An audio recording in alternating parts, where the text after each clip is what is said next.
Hey guys, how's it going? It's Spitty1569, and today I am bringing you a different video. I've never done this sort of video before, so any feedback is always nice, of course. Um, yeah, so hopefully it's, not too bad. I'm just trying to go through the tech tree of the Japanese, because I think they've got a very interesting tech tree to say the least.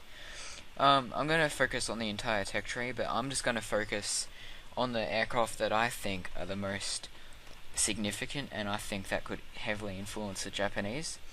So I'm starting off with the Imperial Japanese Army, the army, not the navy. So, you start off with all the Kai-10s. We've already got all those shitty biplanes. Well, they're not shitty, but anyway. We already know what those are. The Kai-27s, they're the early fighters.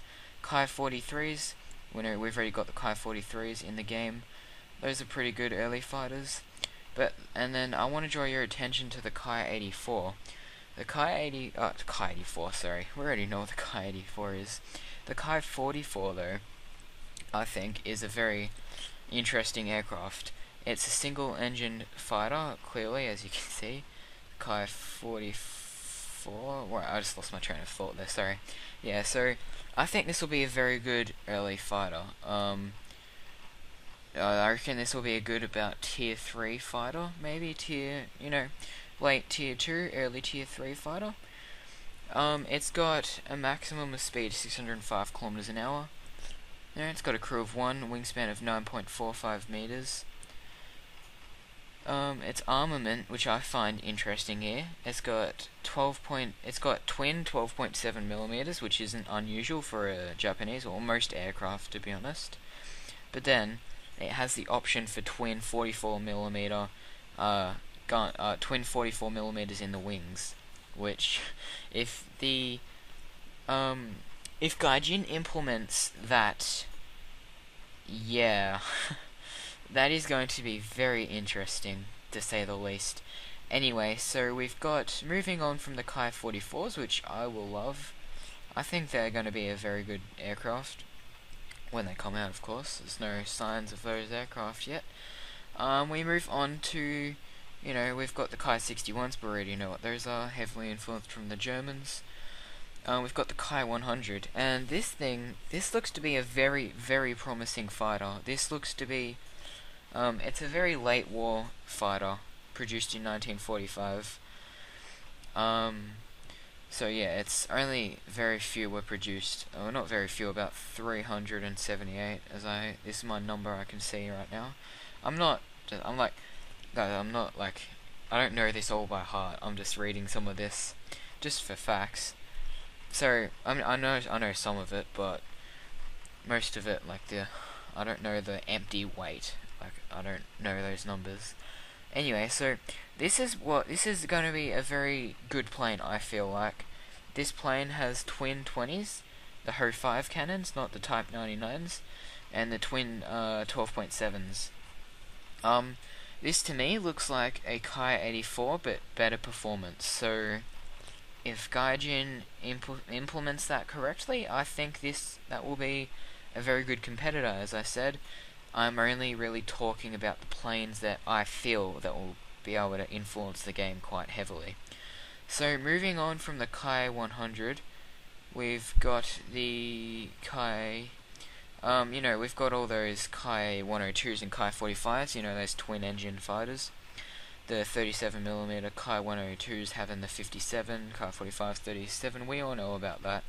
But I want to draw your attention to the Kai-201. This thing is going to be awesome if it's implemented, if it's put in the game. It's pretty much a replica of the 262 for Japan.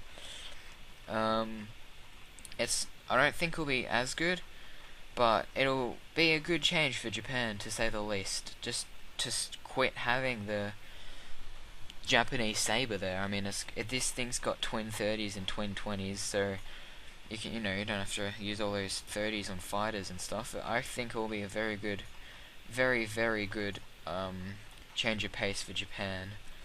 Anyway, that's pretty much it for the Japanese that I'm discussing, with the twin-engine bombers, I don't think they're very interesting compared to the other aircraft. Anyway, sorry if that was a bit blabbering on.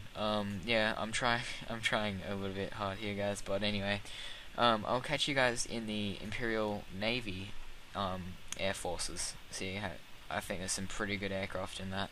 So I'll see you guys in a sec. Alright, guys, welcome back to the the Imperial Japanese Navy Air Forces. To start off with the list, we already know all the way up to these A6M5s. Those other pretty badass ones. We all know and love our Zeros. I wanted to quickly discuss about the A6M8s and the A6M7s. Those things are pretty cool. They're pretty much just upgraded.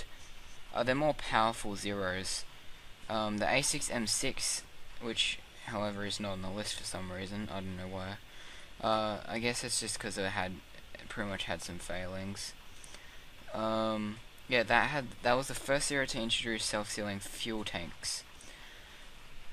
And the A6M7s, the A6M7 actually could dive bomb as well, which is interesting. The A6M8 is pretty much just a more powerful, just a more powerful Zero as well. Which, unfortunately, due to the war, these planes were never really able to fully shine them to their true potential. Next on the list we have the A7M1 and the A7M2. These things look pretty good, to be honest. They're very late in the war. They're a huge plane compared to the Zero. They've got the twin 20s and twin 13.2mm machine guns, which is different from the standard 7.7 rifle cartridge machine guns.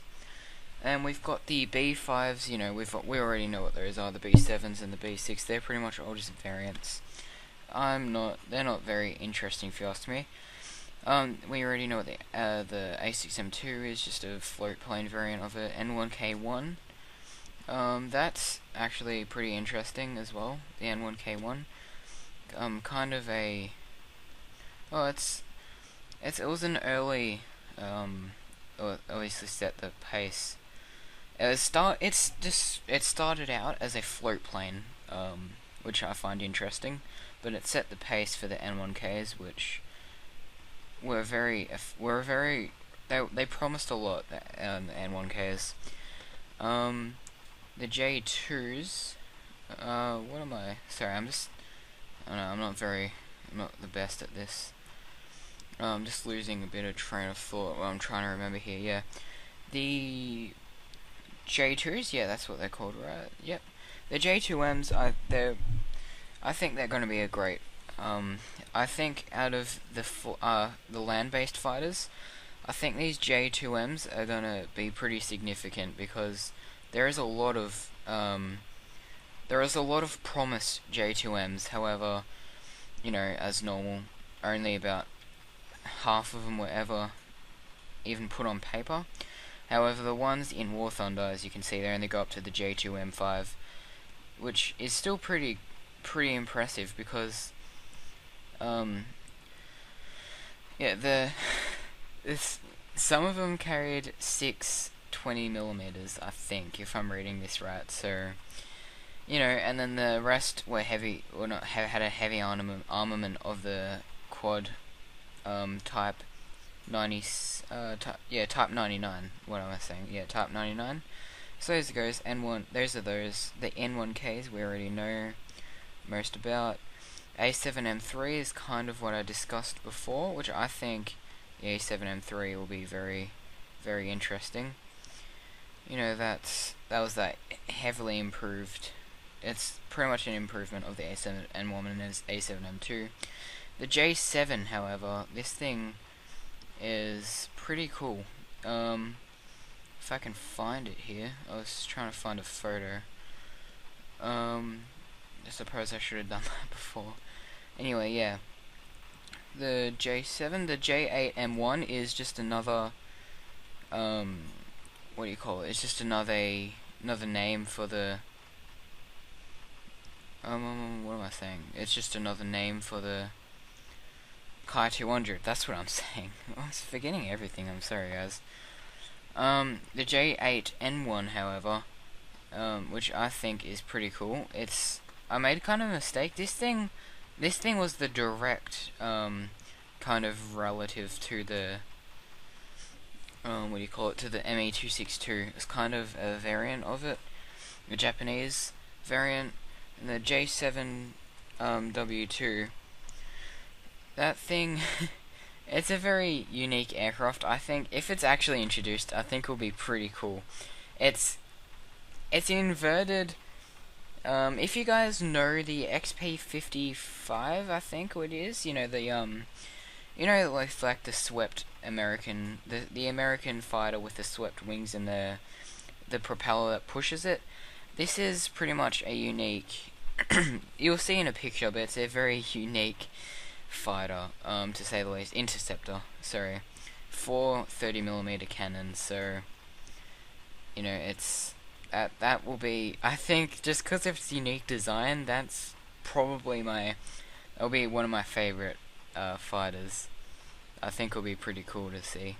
Anyway, the J1Ns, those pretty much equivalent to some of the Do 217s that were tasked for night fighting.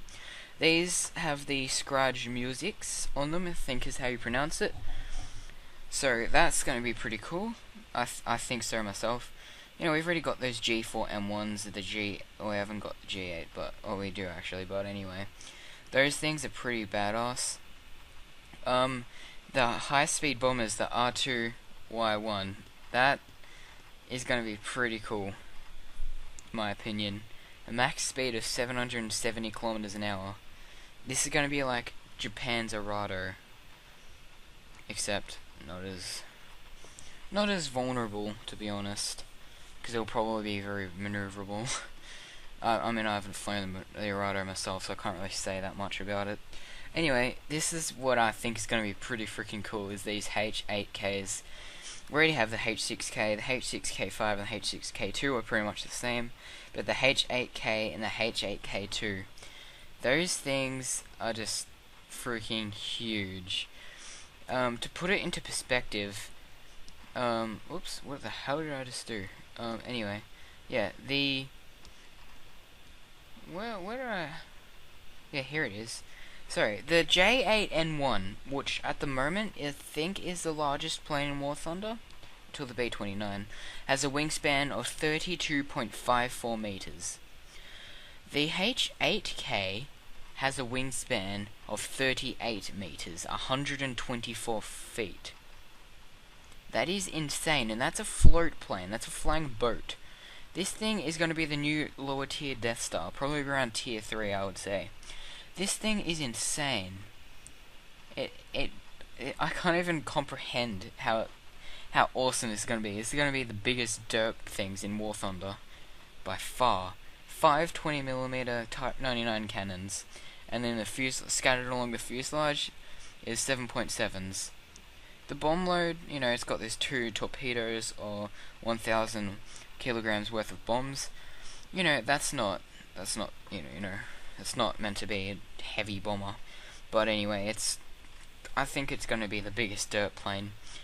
The F1M2, yeah, we already know about that. Anyway, guys, that'll be it. I hope you guys enjoyed. If you did, thumbs up. Some of my, I kind of stuttered a bit. It was my first one, but Japan honestly seems like very interesting to me. Some of these fighters and twin engine, not like most of their planes, they seem to be very, very promising. So, thank you guys for watching. Leave any suggestions, like criticism, guys. I'm not afraid. Just say it. I don't care. I know this wasn't the greatest, but I felt like doing something like this. So, hopefully you guys enjoyed. If you did, see you guys later. Bye bye. Take care, guys.